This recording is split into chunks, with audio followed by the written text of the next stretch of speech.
Bapak, kami dari media di Repost sore hari ini ingin memberi beberapa pertanyaan kepada Bapak selaku Bapak adalah calon dari anggota Dewan PKB di Dapil 4 dari mana itu supaya masyarakat lebih mengetahui tujuan-tujuan Bapak bagaimana nanti setelah Bapak ada duduk di kursi Dewan, karena selama ini boleh kita katakan banyak para anggota Dewan hanya berjanji dan kita inginkan Bapak memberikan bukti tapi tidak sebuah janji. Nah, ini Bapak dalam sore hari ini bahwa diketahui di Desa Undaan ini terbentang luas beberapa persawahan, tetapi banyak juga yang dikeluhkan ketika dia sudah mau musim panen, begitu mencari pupuknya sulit, begitu sudah sulit, ketika panennya bagus, penjualannya juga sulit, harganya jatuh. Nah, dengan kisah-kisah seperti itu, apa yang akan dilakukan Bapak ketika nanti Bapak memang bisa duduk di anggota Dewan? Ya, terima kasih. Selamat sore. Saya memang asli Undaan. Dari desa kami, tempat tinggal kami ini Desa Undaan Lor, tapi asli saya itu Desa Undaan Kidul. Dan dari kecil sampai saya di SMP memang ada di Kudus. Dan kami paham bagaimana masyarakat Kudus, masyarakat Undaan terutama, itu bergelut di dunia pertanian. Memang selama ini banyak sekali keluhan, bahkan sudah seringkali ketika ada banyak sekali juga sudah ada demo tentang bagaimana pupuk mahal, bagaimana harga-harga di hasil tani ini juga pas waktu sudah perawatannya mahal, harganya rendah. Jadi istilahnya di harga di tingkat petani itu tidak seimbang antara menanam, merawat, memupuk, dan sampai menjaga sampai akhir panen. Tahu-tahu tiba-tiba harganya cuman hanya di kisaran yang sama sekali tidak menguntungkan bagi para petani. Nah, berawal dari situ saya selaku masyarakat, sebagai masyarakat yang paham dengan kondisi alam yang ada di Undaan pada secara keseluruhan, memang kami juga istilahnya sudah banyak mempelajari tentang bagaimana ini untuk mengatasi bagaimana pupuk mahal itu, ya paling tidak harus para petani ini juga bisa memproduksi pupuk itu sendiri. Sekarang sudah banyak konten-konten atau banyak yang divideokan di YouTube dan segala macam, bagaimana kita dengan kemajuan yang dan pengalaman dari para pakar-pakar pertanian ini sudah tidak selalu mengandalkan pupuk kimia itu. Jadi istilahnya kalau di tanah yang subur, ketika diberikan pupuk sewajarnya itu kan jadi makin subur. Tapi dengan memakai pupuk kimia sintetis yang ada bahkan sudah mungkin lebih dari 10 tahun, ini hasil dari tanah-tanah kita yang ada di persawahan ini jadi malah semakin tidak sehat. Itu yang menyebabkan bagaimana hasil pertanian dan jumlah pupuk yang dibutuhkan itu semakin mahal. Makanya ini kami angkat karena memang saya bercita-cita bagaimana memajukan hasil pertanian di wilayah Kabupaten Kudus ini, terutama di Kecamatan Undaan, dan baik di dunia pertanian maupun hortikultura, jadi perkebunan. Itu juga kita akan pecahkan bagaimana kita bisa, bahwa petani itu harus bisa membuat pupuk secara mandiri. Kenapa? Karena kita dalam yang sudah kami pelajari, sudah kita juga istilahnya sudah kita pernah coba dan kita trial bagaimana sistem pertanian itu terintegrasi dan mandiri itu juga dan terpadu. Jadi antara bagaimana kita membuat pupuk sendiri, bagaimana kita bisa mengelola tanah yang sekarang sudah mulai tua, itu akan kita remajakan kembali. Jadi dengan pupuk yang kita bikin sendiri, dengan memanfaatkan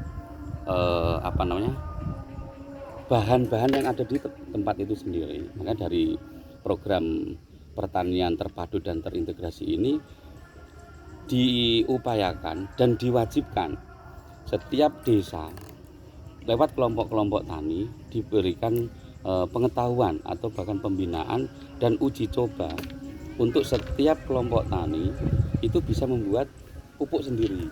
Mohon maaf Pak, kita potong sedikit ya.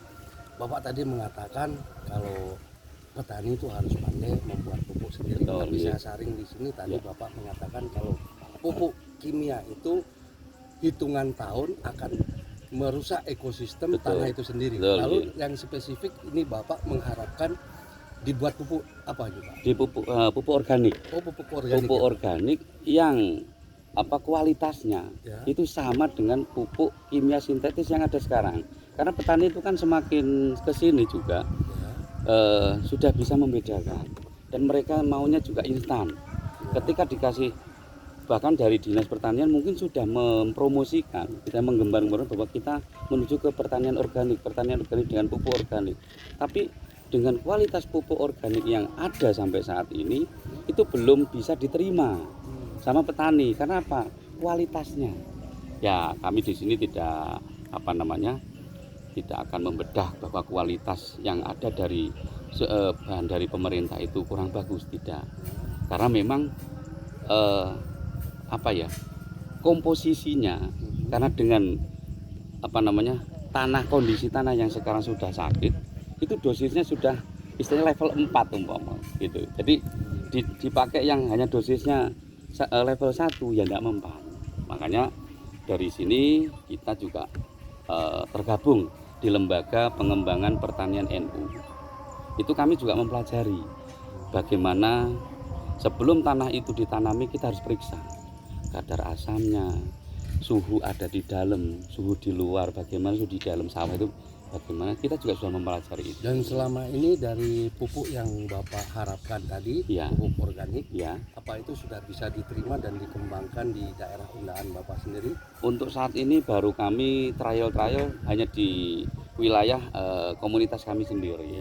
Gitu. Jadi, dan dari hasil trial itu perbandingannya seperti apa? Perbandingannya untuk saat ini masih memang karena kita memperbarui tanah yang masih sakit, jadi hasilnya memang masih belum bisa belum seperti yang ketika mereka masih pupuk kimia.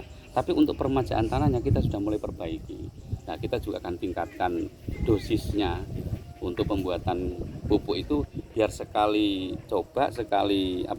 dipupuk itu hasilnya sama. Dan minimal keunggulannya bahwa padi yang kita hasilkan itu padi sehat. Ketika padi itu sehat, dan bahkan mungkin kalau kita juga dampingi secara profesional, itu nanti lama-lama menjadi padi yang organik.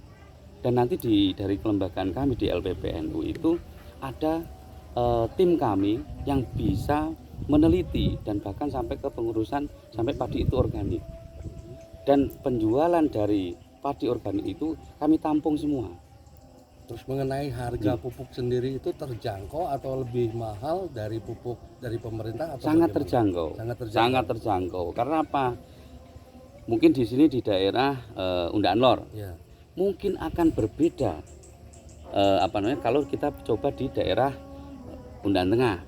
Karena apa? Kita harus membuat pupuk itu sendiri dari tanah setempat. Ada campuran bahan-bahan dari tanah setempat. Jadi dari tanah setempat itu kita akan campurkan sehingga bahan baku jadi seandainya nanti sudah difermentasi dan jadi pupuk, ini memang khusus untuk Undaan Lor, lahan di sini. Nah, kalau untuk Undaan Tengah nanti beda lagi. Kita coba di mana? Oh, formulanya beda. Nah, kan gitu. Jadi kenapa itu kita tekankan di setiap desa harus dibikin sendiri dan mandiri? Karena itu menggunakan bahan-bahan alami yang ada di desa setempat. Disesuaikan dengan Kondisi. Nah, memang ada sebagian bahan yang sama, tapi tanah kan tidak mungkin. Tanah di sini dengan tanah yang di sana sama. Tingkat Baik, kelembabannya. Untuk rumus-rumusan pupuk ini secara akal sehat menarik, Nggih. sehingga juga bisa nanti mengubah mindset mereka dari pupuk kimia Betul, nggih. bisa beralih ke pupuk yang kimia, mau nggih. Bapak buatkan Nggih, itu. nggih. Dan sekarang ganti, ketika memang dia nanti membaik penanamannya, Ya. kebanyakan pada saat sekarang Ya. hasil panennya itu maka harga gabahnya malah anjlok. Nah itu Ya. bagaimana Pak? Nah gini, seberapapun rumusnya, kita kan berprinsip bagaimana menjual itu kita menjual murah, tapi masih tetap untung. Dari mana murah kok dapat untung? Karena kita pupuk sendiri, bikin sendiri, tidak beli. Dan kita tidak ada ketergantungan saya harus membeli, karena stok ini kita punya banyak sendiri. Jadi kalau kita bahan baku yang kita buat itu murah, ketika dari hasil tanam yang sama, terus dibeli dengan harga murah, tetap untuk ongkosnya itu pasti tetap masih murah, pasti ada keuntungan. Dan di sini di LPPNU ini sangat-sangat pengen mengatasi hal itu dengan, karena beras ini sudah jadi beras sehat, kita ada labeling. Jadi ini benar-benar beras sehat dan dipertanggungjawabkan kualitasnya, sehingga harga itu kita yang menentukan, petani yang menentukan. Tapi memang sesuai dengan dari pemeriksaan dari laboratorium bahwa sehatnya sampai seberapa, campuran kimianya berapa, sampai murni nanti jadi padi yang benar-benar organik. Gitu. Jadi di lembaga pengembangan pertanian NU ini sudah sangat luar biasa, karena memang dari pusat Jawa Tengah itu kita sudah punya grup namanya Kadang Tani Sarwo Tulus yang akan membeli semua gabah hasil panen yang berupa dengan padi sehat, padi yang sangat sehat, dan padi organik. Kita punya linknya semua. Jadi harapan kami petani ini juga harus lebih tidak mengandalkan bantuan pupuk, tapi kita pupuk bikin sendiri. Dan semua ada di alam ini ada. Gusti Allah sangat luar biasa. Baik Bapak, Nggih. ini kan yang di khusus Kecamatan Undaan, Nggih, nggih. karena dapil Bapak adalah dapil 4, Nggih. ada meliputi Mejobo Mejobo dan Bae. Bae. Nggih. Nah, lalu di sana kan tidak